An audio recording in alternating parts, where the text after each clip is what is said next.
tentar mostrar para vocês, futuros engenheiros, que a engenharia não é a técnica pela técnica. A nossa equação hoje é muito mais complexa do que nós estamos apenas pensando em resolver aquela questão velha do sistema do lucro, que é custo-benefício. A nossa equação hoje é muito mais complexa. Nós temos outras variáveis que, infelizmente, os cursos de engenharia mecânica e os precursores ou os formadores de currículos nas engenharias não estão tendo essa noção de que falar em engenharia hoje é basicamente falar em aspectos sociais. Por isso que eu quero trazer para vocês esse apelo. Talvez a nossa conversa tenha servido como catalisador de trabalharmos um pouco mais as questões voltadas ao aspecto social.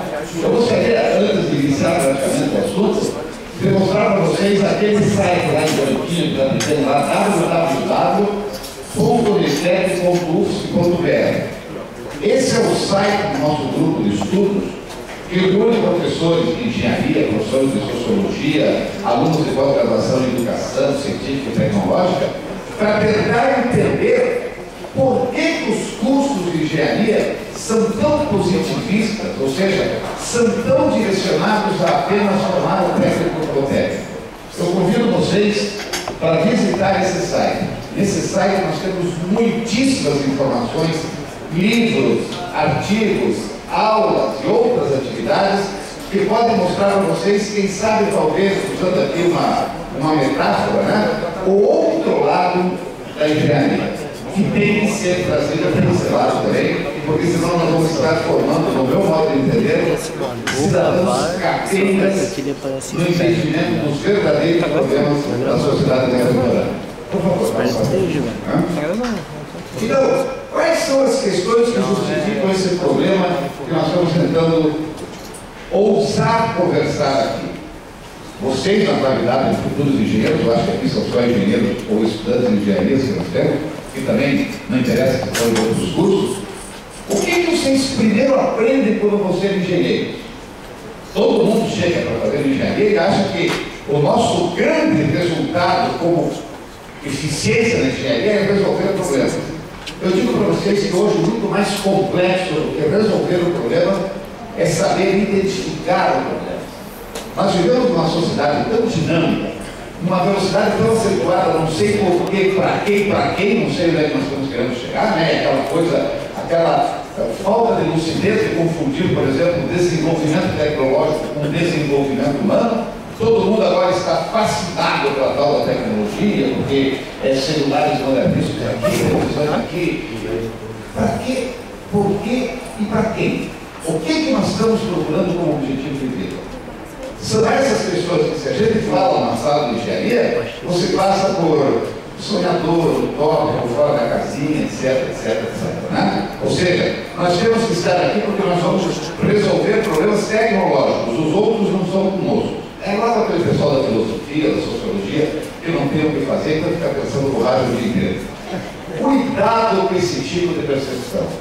Nós estamos hoje numa sociedade em que nós não podemos mais agir para sermos politicamente corretos. Nós temos que começar a agir por uma questão de sobrevivência humana. A pessoa diz, como ficar mais pessimista? Não é pessimismo. É uma questão de realismo. Nós vamos falar aqui hoje sobre mobilidade urbana, sobre energia, sobre água potável, sobre pandemias. Os engenheiros não têm nada a ver com isso. Que problemas nós estamos resolvendo? Vamos tornar o nosso celular mais eficiente agora, porque antes de fazer a BBE, agora ele faz BB. Então joga aí, separa e vamos pegar um novo. Isso é desenvolvimento tecnológico? Isso é inovação tecnológica? Será que a nossa inovação tecnológica não tem que ser muito mais a inovação social do que a inovação tecnológica?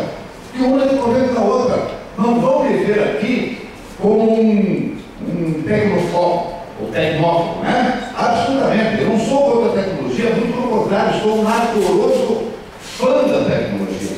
Mas não só para alguns, em detrimento do resto de uma população que está perdendo a água, que está perdendo a energia, enquanto os outros usufruem desse tipo de coisa. São esses problemas da engenharia que a gente tem que voltar a discutir. E daí eu quero fazer um elogio a essa promoção do IELTS. Eu já participei do outro IELTS lá em Castanhal, no Pará, eu estava conversando com o Elcio agora, eu voltei emocionado de de ver a forma por que a garotada lá no norte do país enfrenta a percepção de problemas sociais. É outro tipo de percepção. Por quê? Porque é outro tipo de visão de vida. E é esse tipo de visão de vida que nós temos que resgatar. Então, nesse minha vida, quando estiver chegando 20 minutos, eu sei que eu mando aqui e vou indo embora, né? Então, eu gostaria de colocar para vocês ali essas questões. Qual o verdadeiro papel da educação no desenvolvimento do país? Será que nós estamos formando engenheiros só para promover a continuidade das grandes indústrias, etc. Será que nós estamos formando apenas mão de obra alienada para dar continuidade a um sistema político que está equivocado? Pense, nós não vamos poder discorrer muito sobre isso. Aliás, é complicado discorrer sobre isso, inclusive uma questão de tempo, mas no curso de engenharia mecânica aqui de Florianópolis, nós temos uma disciplina chamada Tecnologia e Desenvolvimento, que ela é abominada, inclusive, pelos alunos. Os alunos chegam e falam, mas o que o povo está discutindo essas bobagens? Enquanto eu tenho que estudar termodinâmica, enquanto eu tenho que estudar física, química, seja lá o que for. Que grandeza! O que adianta nós estudarmos essas outras questões se nós não entendermos para quê, por quê e para quem nós estamos estudando esse tipo de coisa? Então, tente buscar de novo, resgatar novamente a ideia da leitura. Comece, sejam autodidatas, porque a educação que nós temos hoje, ela também é direcionada a fazer com que a gente pense pouco. O professor Teixeira, que trabalha comigo, lá disse: engenheiros, pensem que vocês também sabem pensar.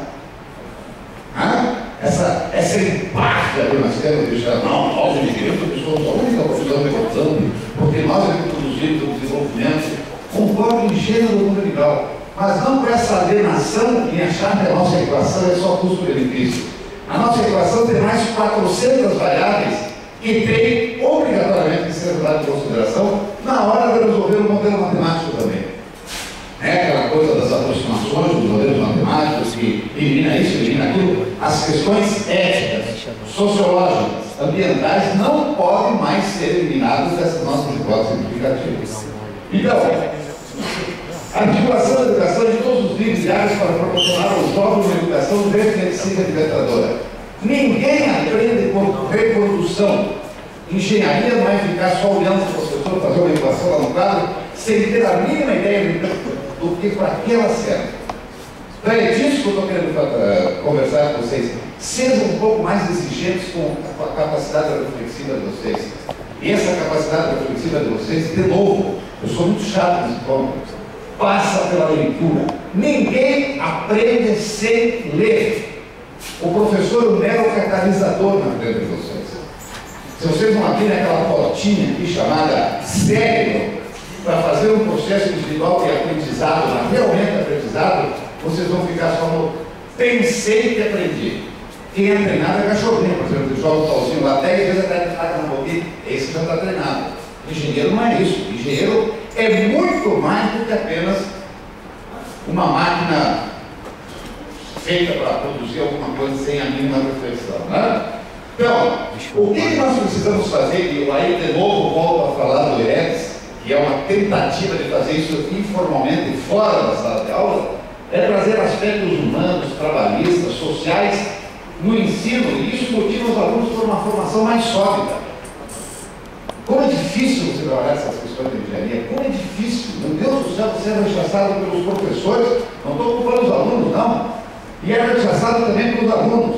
Você é colocado como fora da casinha, olha que eu estava aqui, professor, lá, que não deu certo como engenheiro, então fica falando de idiotice por aí, né? Como engenheiro, aquele cara até está perdendo um pouquinho essa questão, a engenharia, por causa da feminização da engenharia. Graças a Deus as mulheres estão vindo fazer também engenharia, e essa questão da sensibilidade, essa questão da racionalidade um pouco mais voltada ao social é mais sensível nas mulheres, né?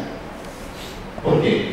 Porque elas têm talvez uma visão diferente do mundo. E outra coisa, eu sou professora há 37 anos de engenharia mecânica, de cara você sente que as mulheres leem mais do que os homens.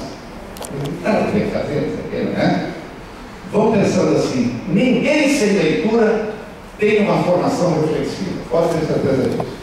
Eu faço essas mesclas, essa bagunça no que eu estou falando, exatamente para tentar mostrar para vocês as várias questões que precisariam ser conversadas e que, obviamente, a gente não tem tempo. Faz favor.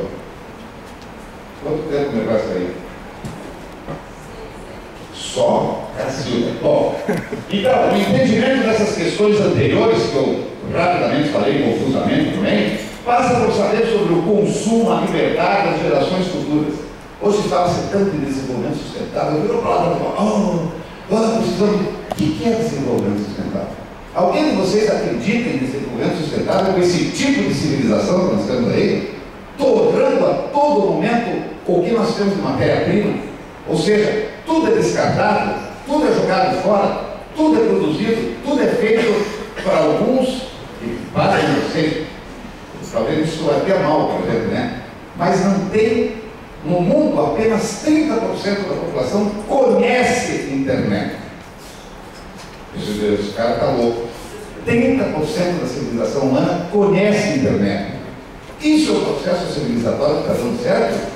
Até quando eu não sei, né? Então, nós precisamos saber da sociedade humana, da voracidade do consumismo. Tem ali o método infantilista priva a sociedade de cidadãos responsáveis dessa mania que nós temos de só consumir, não saber onde isso vai levar, etc, etc. De novo, pegando, e eu quero só te dizer uma olhadinha rápida nisso aí, visite o nosso site do NEPEC, que vocês vão ter, no mínimo, a resenha de 50 livros, 60 livros lá, onde vocês podem tirar esse tipo de informação sozinhos, sem acreditar muito nos currículos das engenharias. Não estou dizendo que vocês deixem de ser engenheiros, pelo amor de Deus, não vou ser para dizer ao lado disso, que não precisa mais estudar engenharia. Tem só que ler os livrinhos lá de sociologia, eu sou um bom engenheiro. Absolutamente não. Você, para poder ser veemente naquilo que você diz, você tem que, primeiro, e antes de mais nada, ser um engenheiro tecnicamente também bastante competente. Essa é a questão para não desvirtuarmos a nossa conversa, né? Por favor. Daí tem aí a jogada sobre o benefício do sistema, né? O sistema é constituído de tal forma que a própria educação se comporta para mantê-lo. Por que vocês acham que os currículos de engenharia, eu estou falando aqui de engenharia, mas conversando antes com o Elson, está acontecendo em toda a universidade, inclusive nas partes da sociologia, da pedagogia, onde existiu uma reflexão um pouco mais apurada, está todo mundo se adaptando a uma educação que perpetualize esse sistema que está posto no processo civilizatório. Isso é muito perigoso. Então nós temos que ter um pouco de autodidatismo para podermos sair dessa enrascada em que nós estamos metidos na qualidade de estudantes em algo extremamente posto para nós sermos treinados. Ainda, precisamos entender o volume de controle para a solução da nossa equação unidimensional. O que eu quero dizer com isso? Nós, na qualidade de engenheiros, temos que entender o problema que nós temos que resolver. E para isso nós temos que entender esse volume de controle que se chama globo terrestre, para podermos entender as variáveis que influenciam nessa nossa equação. Por favor, dá uma passada rápida aí que eu quero. Em suma, as áreas diferentes de aprendizado, engenharia, medicina, contabilidade, sociologia, etc., são áreas com diferentes responsabilidades no futuro da humanidade? Não existe, principalmente hoje, qualquer coisa que diga, isso não é de minha responsabilidade, é da responsabilidade da área de fulano e tal. Absolutamente não.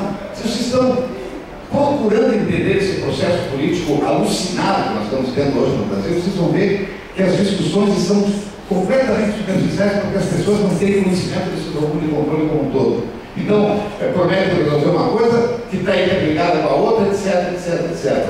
Ô engenheiros, nós somos feitos para resolver problemas. Os problemas são muito mais extensos do que uma equação matemática simples que nos coloca para falar de solução. Então, a educação deve ser diferenciada no seu aspecto mais amplo das diferentes setores produtivos? Claro que não. A educação tem que ser, a princípio, uma educação formadora de gente, de humanos, de cidadãos. Depois ela parte para o aspecto técnico.